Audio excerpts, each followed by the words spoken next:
네, 청와대가 남북 정상회담 준비위원회를 구성하고 오늘 첫 회의를 갖습니다. 비핵화 문제와 평화협정 등 회담 테이블에 오를 구체적인 의제들이 논의될 것으로 보입니다. 네, 그럼 취재기자 연결해서 자세한 내용 들어보겠습니다. 최재원 기자. 네, 청와대 춘추관입니다. 네, 회의가 언제부터 시작되죠? 네, 오후 3시부터 청와대 여민관에서 진행됩니다. 위원장인 임종석 대통령 비서실장이 주재하는 첫 전체 회의입니다. 이 밖에도 남북 정상회담 준비위원회에는 총괄간사인 조명균 통일부 장관을 비롯해 정의용 국가안보실장, 장하성 정책실장, 서훈 국가정보원장, 그리고 외교부 국방부 장관, 국무조정실장 등이 참여합니다. 준비위는 정상회담을 위한 사전 준비와 북한과의 실무 협의를 진행하게 됩니다. 오늘 회의에서 북한 비핵화와 평화협정 체결 문제 등 회담 의제들과 함께 회담의 구체적 일정과 방식 등도 논의될 것으로 보입니다. 청와대는 과거 2박 3일씩 진행됐던 정상회담과 달리 하루만 하는 방안을 유력하게 검토 중인 것으로 알려졌습니다. 네, 근데 보면 준비위에 경제 라인은 좀 빠져 있던데 이유가 있습니까? 네, 그렇습니다. 이 준비위 구성을 보면 경제부총리나 경제수석의 이름은 빠졌습니다. 남북 관계에서 가장 중요한 비핵화 문제에 집중하겠다는 뜻입니다. 청와대 관계자는 본질적 문제를 중점적으로 논의하자는 취지에서 경제 쪽이 빠졌다고 설명했습니다.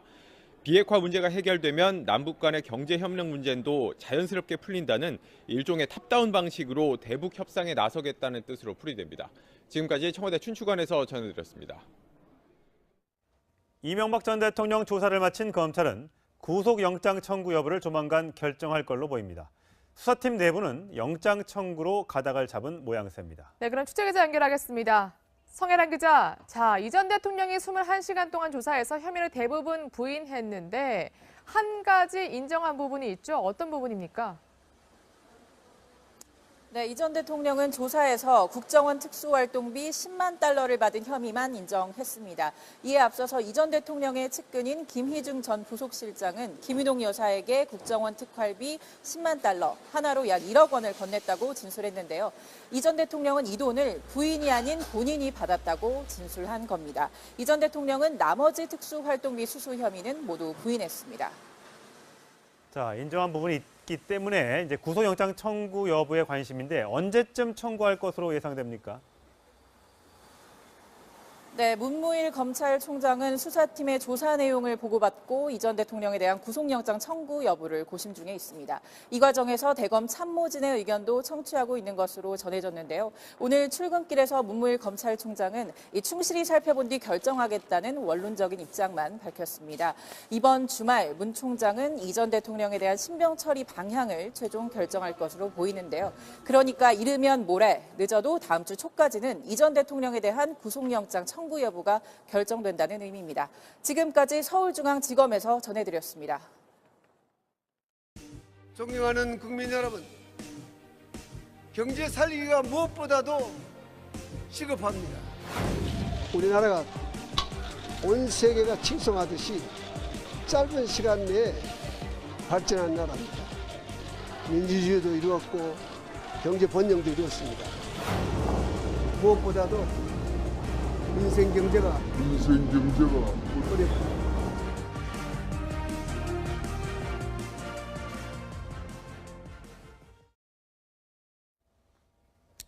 네, 이렇게 이명박 전 대통령 최근 들어서 유독 더 경제를 강조하는 모습을 보였는데요. 하지만 명백히 100억 원대 뇌물수수 피의자가 되어서 포토라인에 섰고 현재 검찰 조사가 또 활발히 진행되고 있습니다. 이 부분 사회부 김예빈 기자와 함께 얘기 나눠보겠습니다.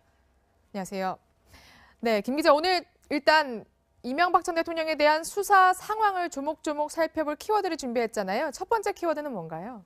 네, 첫 번째 키워드는 10만 달러만 받았다입니다. 네. 이명박 전 대통령이 인정한 첫 번째인데요. 원세훈 전 국정원장이 김희중 전 부속실장을 통해서 건넨 국정원 특활비 10만 달러에 대한 얘기입니다. 이 전 대통령은 검찰 조사에서 이 돈을 받았다고 인정했습니다. 그러니까 다른 부분은 다 인정을 하지 않았는데 이 국정원 특활비 10만 달러에 대해서만 인정을 한 거군요. 네, 그렇습니다. 국정원 특활비 수수 혐의가 지금까지 총 17억 5천만 원인데 네. 그중에 약 1억 원에 대해서만 인정을 한 겁니다. 예. 왜 하필 이 돈에 대해서만 인정을 했냐 이런 의문이 제기되는데요. 그렇죠. 검찰은 이미 김 전 실장에게서 구체적인 진술을 확보한 상태입니다. 먼저 미국 순방전인 2011년 10월에 김희중 전 부속실장이 김윤옥 여사를 수행하는 여성 행정관에게 이 돈을 전달했다고 진술한 건데요. 김윤옥 여사가 수사선상에 오르는 상황을 차단하려고 이 전 대통령이 이런 진술을 한 것으로 전해집니다. 네. 이제 이명박 전 대통령이 이 돈의 이제 출처를 밝혔는지가 이제 관심인데 일단 보면 여사를 수행하는 여성 행정관한테 갔고 본인이 받았다면 이 여성 행정관으로부터 이명박 전 대통령이 받아서 썼다는 얘기가 되잖아요. 네, 그렇습니다. 이명박 전 대통령은 돈을 받은 사실은 인정을 하면서도 구체적인 사용처를 밝히지는 못했습니다. 예. 나란 일, 공적인 용도로 사용했다 이 정도로만 언급을 했고 조금 더 구체적으로는 대북 공작금에 사용했다 이 정도로 진술한 것으로 전해지고 있는데요. 예. 검찰이 용처를 계속해서 추궁하자 구체적으로 말할 수 없다고 밝혔습니다. 검찰은 돈의 용처랑은 관계가 없이 이 돈이 국정원으로부터 상납받은 돈이기 때문에 불법 자금이라고 판단하고 있습니다. 근데 대북 자금이라고 하면 대북 공작금이라고 하면 국정원에서 그냥 바로 집행하면 될 것을 왜 저게 이명박 전 대통령 또 청와대에서 해외 순방 갈 때 돈이 건너갔다가 다시 그게 대북 공작금으로 쓰였는지 이 부분이 좀 해명이 돼야 되는 거죠. 네, 그렇습니다. 검찰도 이 부분에 대해서 이 전 대통령 진술의 신빙성을 의심하는 이유입니다. 그렇군요. 네. 일단 이 부분을 좀 알아봤고 또 이제 김윤옥 여사에게 전달된 돈이 또 있다면서요. 그건 어떤 돈입니까? 네, 그렇습니다. 검찰은 최근에 김윤옥 여사에게서도 불법 자금이 김윤옥 여사에게 건너간 정황도 포착을 했는데요. 이 전 대통령을 소환하기 사흘 전에 검찰은 이 전 대통령 사위 이상주 삼성전자 전무를 조사했습니다. 그 과정에서 새로운 진술을 확보한 건데요. 이팔성 전 우리금융지주 회장이 이 전 대통령에게 건넨 불법 자금이 있습니다. 22억 5천만 원 정도 되는데요. 이 중에서 이상득 전 의원에게 전달된 8억 원을 제외하고 나머지 14억 원 중에 일부가 김윤옥 여사에게 전달됐다는 겁니다. 예. 검찰은 이 전 대통령에게 김 여사가 받은 게 맞는지 소환 조사 때 물었는데요. 예. 이 전 대통령은 여기에 대해서 모르는 일이라고 답했습니다. 예. 그러니까 이 돈을 전달한 사람은 이제 이상주 사위로 지금 알려지고 있지 않습니까? 그렇다면 이팔성 전 회장이 건넸다는 그 돈은 그러면 이팔성 전 회장 개인 돈입니까? 아니면 무슨 돈입니까? 네, 이팔성 전 회장이 건넨 자금 상당액은 성동조선 자금인 것으로 전해졌습니다. 예. 성동조선은 2008년에 경영 위기를 겪고 2010년 워크아웃에 들어갔는데요. 국제은행인 수출입은행이 거액을 투입했습니다. 검찰은 이를 위한 로비 자금으로 이팔성 전 회장이 돈을 받아서 이 전 대통령 측에 건넸을 가능성을 수사하고 있습니다. 네. 근데 사실 이 전 대통령의 진술을 좀 살펴볼 필요가 있는데 그 측근들의 그런 혐의뿐만이 아니라 가족에 대한 혐의에서도 대부분 뭔가 아예 알지 못한다 이렇게 얘기를 하고 있거든요. 아예 거리를 두는 건가요? 네, 그렇습니다. 김윤옥 여사에 대한 질문 외에도 이 전 대통령은 검찰에서 불리한 질문을 할 때마다 알지 못한다, 또 보고받지 못했다 이런 태도로 일관을 했습니다. 김백준 전 기획관 등 측근들의 진술에 대해서는 처벌을 경감받기 위해서 허위 진술을 하고 있다 이렇게 말을 했는데요. 허위 진술. 네, 그렇습니다. 이 전 대통령은 그 전에는 나에게 모든 책임을 물어달라 이러면서 측근들을 감싸려고 하지 않았습니까? 그렇죠. 그 태도와는 지금 차이를 보이고 있는 겁니다. 그렇군요. 먼저 지난 기자회견 영상 한번 보시죠. 재임 중 일어난 모든 일의 최종 책임은 저에게 있습니다.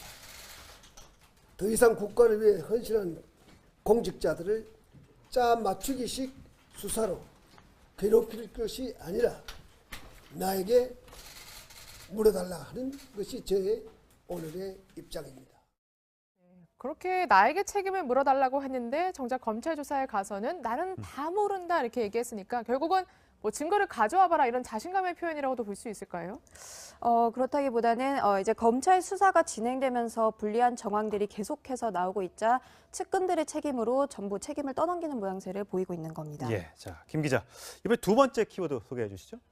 네, 두 번째 키워드는 67억 원은 형한테 빌렸다입니다. 형이요? 어떤 형이요? 네, 큰형 이상은 다스 회장인데요. 예. 검찰은 도곡동 땅 매각 대금 중 67억 원이 이 전 대통령 논현동 자택을 건축하는 대금으로 사용됐다는 증거를 예. 이 전 대통령 조사를 할 때 제시를 했습니다. 예. 이 전 대통령은 큰형에게서 빌린 돈이다 이렇게 해명을 했는데요. 네. 그러면서도 차용증을 썼지만 찾지는 못했고 이자는 주지 않았다고도 진술했습니다. 검찰은 아무리 형제 간의 거래라고 하더라도 67억 원이 전달된 과정을 납득하기가 어렵다고 보고 있습니다. 네, 67억 원이면 굉장히 큰 돈인데 이제 이상은 회장도 앞서 검찰 조사를 받지 않았습니까? 이 이상은 회장은 이 67억 원에 대해서 그러면 내가 빌려준 게 맞다 이렇게 진술을 했나요? 어떻습니까? 네, 그렇지 않았습니다. 이상은 네. 회장은 검찰 조사에서 전혀 다른 진술을 했는데요. 예. 이 전 대통령에게 돈을 빌려준 사실을 알지 못한다고 말했습니다. 다스 실소유주 의혹의 마지막 기로에 서게 된 건데요. 이 형제가 서로 엇갈린 진술을 한 겁니다. 그렇네요. 도곡동 땅 매각 대금 일부가 다스로 흘러들어갔기 때문에 다스의 실소유주가 누군지 파악하기 위해서는 굉장히 중요한 단서인데요. 이 전 대통령이 땅 매각 대금을 개인적인 용도로 쓴 만큼 도곡동 땅이랑 다스 실제 주인이라는 거를 이런 결론을 도출하는데 결정적인 증거가 될 것으로 보입니다. 네. 자, 이명박 전 대통령 측이나 또 일부 보수당에서 목소리를 내는 사람들은 정치 보복이다라는 주장을 하고 있습니다만 여당인 민주당에서는 이런 반응을 내놨습니다. 한번 들어보시겠습니다. 전두환, 노태우, 이명박, 박근혜 모두 자유한국당 계열의 대통령이자 국가 원수들이었습니다. 총칼로 권력을 찬탈하고 헌정을 유린하고 국정을 농단하며 부정축제를 일삼았던 사람들이었습니다. 이런 전직들과 호가 호의호식하던 분들의 보수 정당의 간판을 달고 정치를 하고 있는 현실이 참으로 개탄스럽습니다. 네, 어제 하루는 이제 논평을 내는 건 자제했던 민주당이 총공세에 나선 모양새입니다. 자, 김 기자 오늘 잘 들었습니다. 네, 청와대가 남북 정상회담 준비위원회를 구성하고 오늘 첫 회의를 갖습니다. 비핵화 문제와 평화협정 등 회담 테이블에 오를 구체적인 의제들이 논의될 것으로 보입니다. 네, 그럼 취재기자 연결해서 자세한 내용 들어보겠습니다. 최재원 기자. 네, 청와대 춘추관입니다. 네, 회의가 언제부터 시작되죠? 네, 오후 3시부터 청와대 여민관에서 진행됩니다. 위원장인 임종석 대통령 비서실장이 주재하는 첫 전체 회의입니다. 이 밖에도 남북 정상회담 준비위원회에는 총괄간사인 조명균 통일부 장관을 비롯해 정의용 국가안보실장, 장하성 정책실장, 서훈 국가정보원장, 그리고 외교부 국방부 장관, 국무조정실장 등이 참여합니다. 준비위는 정상회담을 위한 사전 준비와 북한과의 실무 협의를 진행하게 됩니다. 오늘 회의에서 북한 비핵화와 평화협정 체결 문제 등 회담 의제들과 함께 회담의 구체적 일정과 방식 등도 논의될 것으로 보입니다. 청와대는 과거 2박 3일씩 진행됐던 정상회담과 달리 하루만 하는 방안을 유력하게 검토 중인 것으로 알려졌습니다. 네, 근데 보면 준비위에 경제 라인은 좀 빠져 있던데 이유가 있습니까? 네, 그렇습니다. 이 준비위 구성을 보면 경제부총리나 경제수석의 이름은 빠졌습니다. 남북 관계에서 가장 중요한 비핵화 문제에 집중하겠다는 뜻입니다. 청와대 관계자는 본질적 문제를 중점적으로 논의하자는 취지에서 경제 쪽이 빠졌다고 설명했습니다. 비핵화 문제가 해결되면 남북 간의 경제 협력 문제도 자연스럽게 풀린다는 일종의 탑다운 방식으로 대북 협상에 나서겠다는 뜻으로 풀이됩니다. 지금까지 청와대 춘추관에서 전해드렸습니다. 이명박 전 대통령 조사를 마친 검찰은 구속영장 청구 여부를 조만간 결정할 걸로 보입니다. 수사팀 내부는 영장 청구로 가닥을 잡은 모양새입니다. 네, 그럼 취재기자 연결하겠습니다. 성혜란 기자, 진술을 좀 살펴볼 필요가 있는데 그 측근들의 그런 혐의뿐만이 아니라 가족에 대한 혐의에서도 대부분 뭔가 아예 알지 못한다 이렇게 얘기를 하고 있거든요. 아예 거리를 두는 건가요? 네, 그렇습니다. 김윤옥 여사에 대한 질문 외에도 이 전 대통령은 검찰에서 불리한 질문을 할 때마다 알지 못한다, 또 보고받지 못했다 이런 태도로 일관을 했습니다. 김백준 전 기획관 등 측근들의 진술에 대해서는 처벌을 경감받기 위해서 허위 진술을 하고 있다 이렇게 말을 했는데요. 허위 진술. 네, 그렇습니다. 이 전 대통령은 그 전에는 나에게 모든 책임을 물어달라 이러면서 측근들을 감싸려고 하지 않았습니까? 그렇죠. 그 태도와는 지금 차이를 보이고 있는 겁니다. 그렇군요. 먼저 지난 기자회견 영상 한번 보시죠. 재임 중 일어난 모든 일의 최종 책임은 저에게 있습니다. 더 이상 국가를 위해 헌신한 공직자들을 짜 맞추기식 수사로 괴롭힐 것이 아니라 나에게 물어달라 하는 것이 저의 오늘의 입장입니다. 그렇게 나에게 책임을 물어달라고 했는데 정작 검찰 조사에 가서는 나는 다 모른다 이렇게 얘기했으니까 결국은 뭐 증거를 가져와 봐라 이런 자신감의 표현이라고도 볼 수 있을까요? 그렇다기보다는 이제 검찰 수사가 진행되면서 불리한 정황들이 계속해서 나오고 있자 측근들의 책임으로 전부 책임을 떠넘기는 모양새를 보이고 있는 겁니다. 예, 자, 김 기자, 이번에 두 번째 키워드 소개해 주시죠. 네, 두 번째 키워드는 67억 원은 형한테 빌렸다입니다. 형이요? 어떤 형이요? 네, 큰형 이상은 다스 회장인데요. 예. 검찰은 도곡동 땅 매각 대금 중 67억 원이 이 전 대통령 논현동 자택을 건축하는 대금으로 사용됐다는 증거를 예. 이 전 대통령 조사를 할 때 제시를 했습니다. 예. 이 전 대통령은 큰형에게서 빌린 돈이다 이렇게 해명을 했는데요. 네. 밝혔습니다. 검찰은 돈의 용처랑은 관계가 없이 이 돈이 국정원으로부터 상납받은 돈이기 때문에 불법 자금이라고 판단하고 있습니다. 근데 대북 자금이라고 하면, 대북 공작금이라고 하면 국정원에서 그냥 바로 집행하면 될 것을 왜 저게 이명박 전 대통령 또 청와대에서 해외 순방 갈 때 돈이 건너갔다가 다시 그게 대북 공작금으로 쓰였는지 이 부분이 좀 해명이 돼야 되는 거죠? 네, 그렇습니다. 검찰도 이 부분에 대해서 이 전 대통령 진술의 신빙성을 의심하는 이유입니다. 그렇군요. 네. 일단 이 부분을 좀 알아봤고 또 이제 김윤옥 여사에게 전달된 돈이 또 있다면서요. 그건 어떤 돈입니까? 네, 그렇습니다. 검찰은 최근에 김윤옥 여사에게서도 불법 자금이 김윤옥 여사에게 건너간 정황도 포착을 했는데요. 이 전 대통령을 소환하기 사흘 전에 검찰은 이 전 대통령 사위 이상주 삼성전자 전무를 조사했습니다. 그 과정에서 새로운 진술을 확보한 건데요. 이팔성 전 우리금융지주 회장이 이 전 대통령에게 건넨 불법 자금이 있습니다. 22억 5천만 원 정도 되는데요. 이 중에서 이상득 전 의원에게 전달된 8억 원을 제외하고 나머지 14억 원 중의 일부가 김윤옥 여사에게 전달됐다는 겁니다. 예. 검찰은 이 전 대통령에게 김 여사가 받은 게 맞는지 소환 조사 때 물었는데요. 예. 이 전 대통령은 여기에 대해서 모르는 일이라고 답했습니다. 예. 그러니까 이 돈을 전달한 사람은 이제 이상주 사위로 지금 알려지고 있지 않습니까? 그렇다면 이팔성 전 회장이 건넸다는 그 돈은 그러면 이팔성 전 회장 개인 돈입니까? 아니면 무슨 돈입니까? 네, 이팔성 전 회장이 건넨 자금 상당액은 성동조선 자금인 것으로 전해졌습니다. 예. 성동조선은 2008년에 경영 위기를 겪고 2010년 워크아웃에 들어갔는데요. 국제은행인 수출입은행이 거액을 투입했습니다. 검찰은 이를 위한 로비 자금으로 이팔성 전 회장이 돈을 받아서 이 전 대통령 측에 건넸을 가능성을 수사하고 있습니다. 네. 근데 사실 이 전 대통령이 이 전 대통령이 21시간 동안 조사해서 혐의를 대부분 부인했는데 한 가지 인정한 부분이 있죠. 어떤 부분입니까? 네, 이 전 대통령은 조사에서 국정원 특수활동비 10만 달러를 받은 혐의만 인정했습니다. 이에 앞서서 이 전 대통령의 측근인 김희중 전 부속실장은 김윤옥 여사에게 국정원 특활비 10만 달러, 하나로 약 1억 원을 건넸다고 진술했는데요. 이 전 대통령은 이 돈을 부인이 아닌 본인이 받았다고 진술한 겁니다. 이 전 대통령은 나머지 특수활동비 수수 혐의는 모두 부인했습니다. 자, 인정한 부분이 있기 때문에 이제 구속영장 청구 여부에 관심인데 언제쯤 청구할 것으로 예상됩니까? 네, 문무일 검찰총장은 수사팀의 조사 내용을 보고받고 이 전 대통령에 대한 구속영장 청구 여부를 고심 중에 있습니다. 이 과정에서 대검 참모진의 의견도 청취하고 있는 것으로 전해졌는데요. 오늘 출근길에서 문무일 검찰총장은 충실히 살펴본 뒤 결정하겠다는 원론적인 입장만 밝혔습니다. 이번 주말 문 총장은 이 전 대통령에 대한 신병 처리 방향을 최종 결정할 것으로 보이는데요.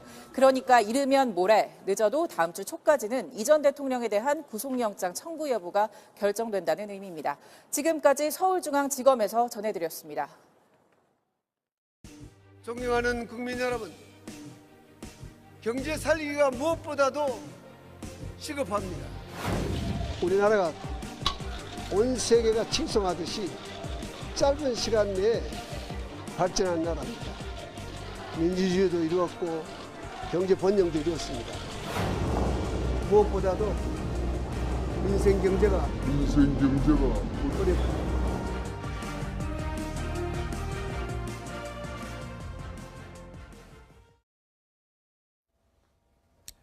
네, 이렇게 이명박 전 대통령 최근 들어서 유독 더 경제를 강조하는 모습을 보였는데요. 하지만 명백히 100억 원대 뇌물수수 피의자가 되어서 포토라인에 섰고 현재 검찰 조사가 또 활발히 진행되고 있습니다. 이 부분 사회부 김예빈 기자와 함께 얘기 나눠보겠습니다. 안녕하세요. 네, 김 기자, 오늘 일단 이명박 전 대통령에 대한 수사 상황을 조목조목 살펴볼 키워드를 준비했잖아요. 첫 번째 키워드는 뭔가요? 네, 첫 번째 키워드는 10만 달러만 받았다입니다. 네. 이명박 전 대통령이 인정한 첫 번째인데요. 원세훈 전 국정원장이 김희중 전 부속실장을 통해서 건넨 국정원 특활비 10만 달러에 대한 얘기입니다.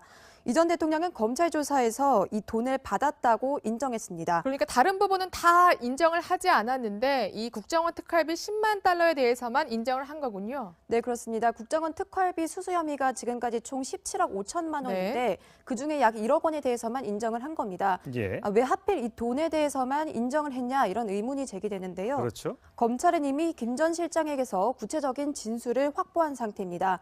먼저 미국 순방 전인 2011년 10월에 김희중 전 부속실장이 김윤옥 여사를 수행하는 여성 행정관에게 이 돈을 전달했다고 진술한 건데요. 김윤옥 여사가 수사선상에 오르는 상황을 차단하려고 이 전 대통령이 이런 진술을 한 것으로 전해집니다. 네.